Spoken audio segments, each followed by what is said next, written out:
ดีMC สบายดีพี่น้องเบิร์ดสกุลสุขเด้อข้าพเจ้าสายพี่ดินสอนเนาะวันนี้จะพาพี่น้องมาชมมาเบิ่งการแสดงศิลปะดนตรีของดนตรีคนพิการตานครหลวงเวียงจันทร์เนาะหรือว่าทั่วประเทศลาวเฮาเนาะอยู่ที่แคมป์ของท่าวัดจันทร์เด้อพี่น้องเด้ออัพไปเบิ่งน้ำกันเนาะ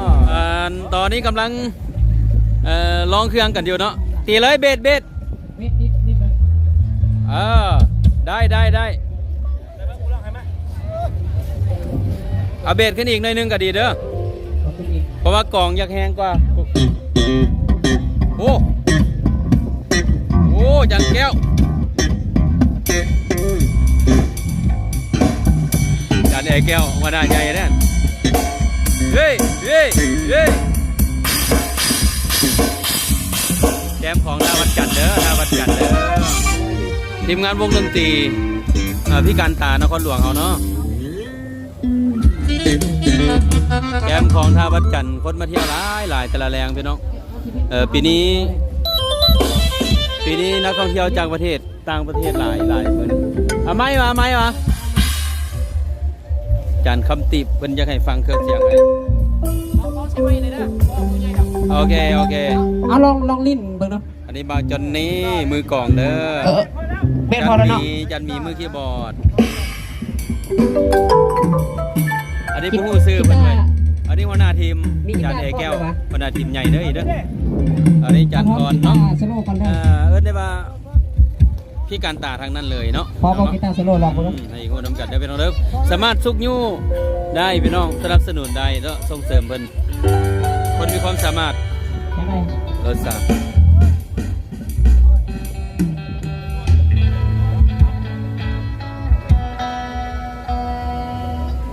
ห่วย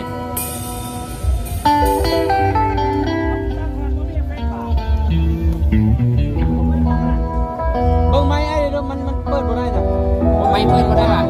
บ่มีทานเปิดว่ะบ่มีทานเอาเบาดูไม่รถ3-4ดังแล้ว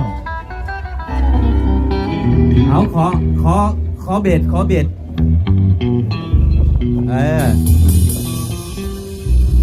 หยียบเนี่ยโอเคผ่านเด้อ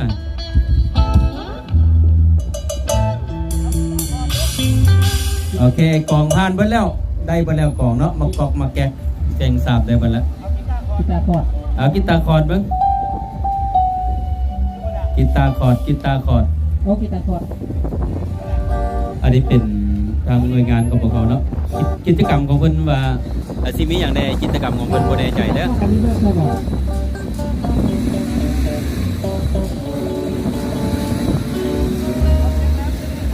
เอาญาติลิ้นญาติฟ้าญาติฝนเนาะญาติฟ้าญาติฝนญาติกันลิ้นเด้อมื้อนี้เด้อญาติเวลาลิ้นเนาะเอาปรับได้กันเป็นจัดกันเลย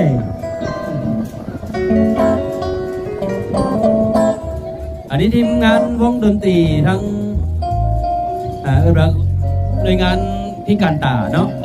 นครหลวงเวียงจันทร์เด้อนำทีมโดยทั้งอาจารย์แอแก้วได้แจ๋วเอาพร้อมแล้วโอเคเด้อจันตีบเด้อจะหน่อยเบิ่งเขาเจ้าแสดงเนาะว่ากิจกรรมของเขาเจ้าสิมีอย่างใดเนาะทีมงานวงดนตรีคนพิการตาเนาะคนลิ้นวงใหญ่เลยเบาทอน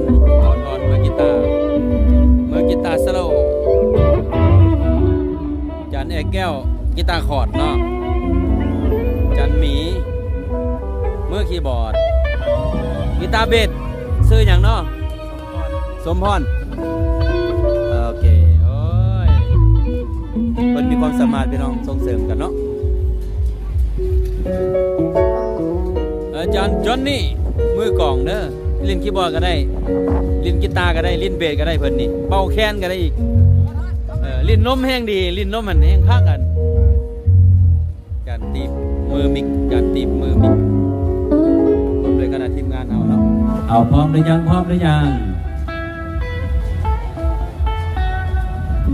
เอาพร้อมย้ำไหนบอกเด้อจันตีมเด้อเพราะว่าลมมาวิววิวลมแหงยันฝนมานำซะเนาะ อันนี้ทีมงานศิลปะดนตรีคนมีกระตาของพวกเราเนาะแต่ว่าตั้งอกตั้งใจที่มาโซและก็จะมีกิจกรรมบางสิ่งอย่างเนาะให้พี่น้องได้เห็นความสามารถของเพิ่นถึงว่าจะพิการตาแต่ว่าที่อื่นบริพิการเนาะมีความสามารถที่จะเล่นดนตรีให้ความสุขกับพี่น้องแขกเขาทีมาเที่ยวชมในท่าวัดจันทร์สำหรับวันนี้เนาะวันนี้เป็นวันอาทิตย์แขกเขาน่าจะหลายแขกต่างดาวเท่าต่างแดนหลายประเทศที่มาเที่ยวประเทศลาวเขาเนาะถ้าท่านใดเนาะซึ่งว่าไกลไปไกลมาเพราะว่าจะเป็นแขกต่างดาวชาวต่างเมืองหรือว่าแขกประเทศยืนทางซ้ายผู้ที่มาชมแคมป์ของเนาะจะตั้งขึ้นอยู่ที่สถานที่แห่งนี้ก็ดินการสบายดีไปดังพวกข้าสาวขายเบิร์ดทุกกรรมทุกฝ่ายเนาะสบายดีไปยังทางทุกประส่วนท่านยิงท่านใส่ท่านผู้มีเกียรติทุกท่านนักท่องเที่ยวต่างประเทศเลยพิเศษก็เป็นทั้งบรรดาท่านนักท่องเที่ยวซึ่งว่าเดินทางเข้าสู่ประเทศลาวก็คืออยู่ที่สถานที่แคมป์ของแห่งนี้เรายินดีต้อนรับบรรดาท่านยิงท่านใส่ทุกท่านเข้าสู่กิจกรรมอันพิเศษกับ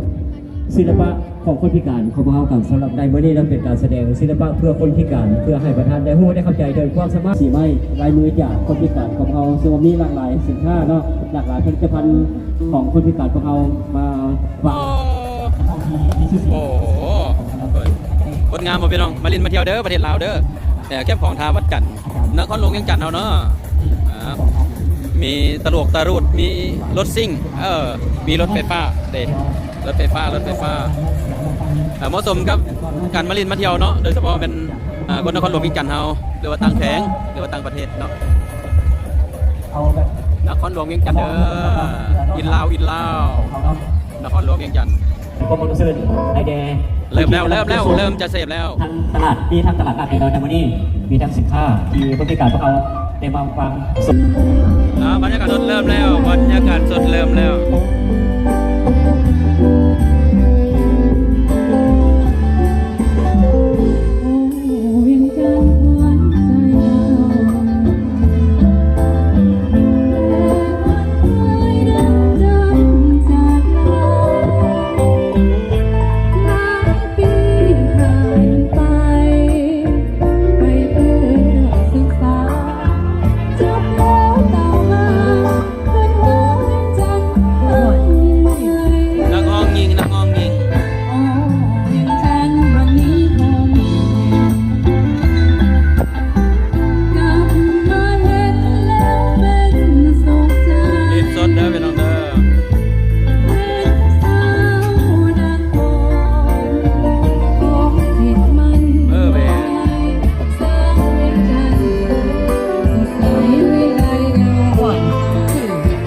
ดินแดนอาจ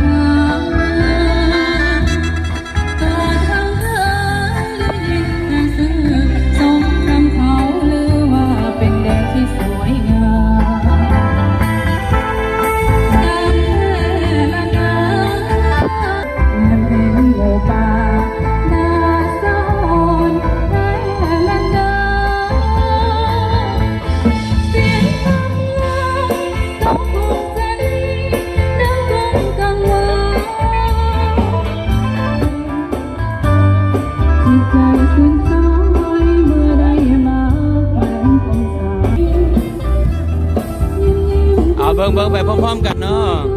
ผู้ใดเห็นคลิปนี้ก็สามารถแชร์กดไลค์กดแชร์เด้อพี่น้องเด้อเพื่อเป็นการส่งเสริมส่งยูให้หน่วยงานศิลปะของหน่วยงาน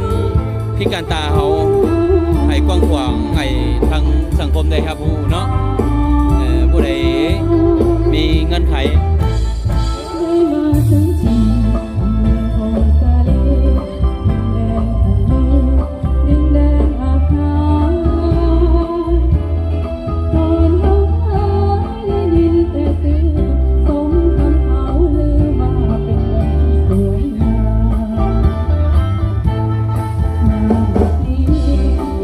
เอาสิให้เบิ่งสัมนิสก่อนเนาะแล้วจังสีชิทายอีกคันหนึ่งเนาะเพราะว่าก็สีมืดๆแล้วตะเป็นตกดินแล้ว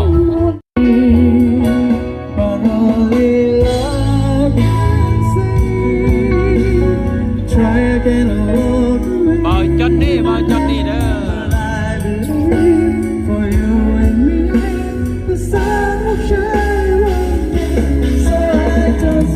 เรียนอาจารย์แก้วตีกลองมันร้องเพลง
มวนแล้วต่างประเทศเป็นมาเต้นแบบนี้เนาะตามพวกที่ละเมอเพื่อพันน้ำสาด้วยเขาผู้ท่านเก่าเกิดเป็นคนลาวสงสัยที่เป็นคนจีนมาเรือญี่ปุ่นประมาณนี้แหละบอกเขาให้โหหากใครสนใจคนพิการตาบ่มีไฟก็เล่นได้บุรุษของเฮาตั้งชื่อไว้ที่ผมห่วงที่ห่วงใจเก็บเอาไว้เพื่อวันข้างหน้า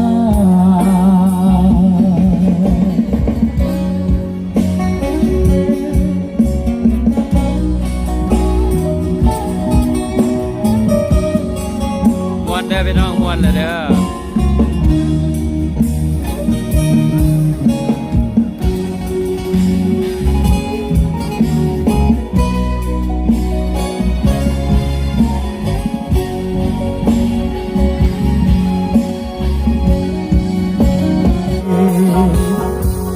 เอาไว้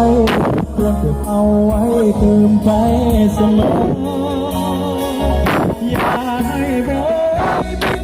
ถ้าบอกอยากกินคำว่าปราบปรามพวกที่ละเมอ